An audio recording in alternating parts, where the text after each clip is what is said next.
এটা যদি উপরে থাকে তাহলে রং, তাহলে এটা আমরা ঘোরাইতে হবে, আপনি যেন ঘোরাইছেন ঘোরায় তারপরে এটা এখানে আনতে হবে, টপাই না বুঝতে হবে, বুঝে তারপরে ইয়া করতে হবে। আচ্ছা, এটা এই যে এই আগে কথাটা গিয়ে আছে না, যে এই পিস্টনটা টপ আমি শিওর হওয়ার জন্য আমি একটা স্পার্ক প্লাগ খুলে নেব, যাতে আমার সুবিধার জন্য। এটা ঘোরাইতে হবে, ঘোরায় দেখতে হবে। এটা কি এই জায়গাতেই মনে হয় এই জায়গাতেই? না না না, এই এই জিনিস এই দুইটা লাগানো ছোট ছোট, আর এটা লাগা ওইটা করে লাগাইতে দেবো, এটা তুমি লাগাও। এটা ছোট বলতে নেই, এই যে এটা এভাবে ধরে লাগাই, দুই এটার ভিতরে ঢুকা, এটার উপর চেনের উপর হলো জোরের কিছু নাই, এনে ইজি ইজি বইব। এবার ইয়া সাপোর্ট।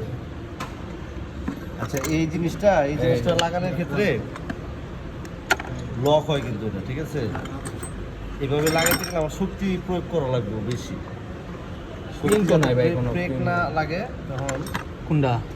এই আচ্ছা, দাঁতটা হয়তো নষ্ট হয়ে গেছে, এই যে দাঁতটা আপ ডাউন করে না, এটা ওয়ান টাইমে বেশিরভাগ এটা নষ্ট হয়ে যায়।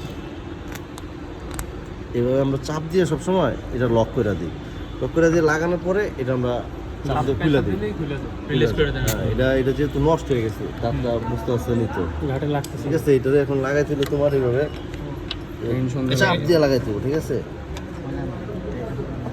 আচ্ছা, আপনি দেন নাট কোনটা এটার?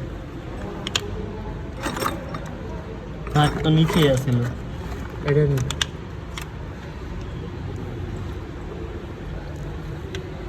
ধরো লাগাও। কে বুড়াইব?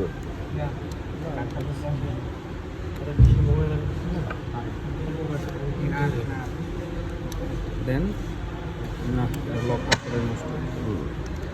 ময়লা যে ফাইসাল থাকে কবে খুলছে না করছে এখন তার দেন তো হয়নি, লক হয়নি। পিন না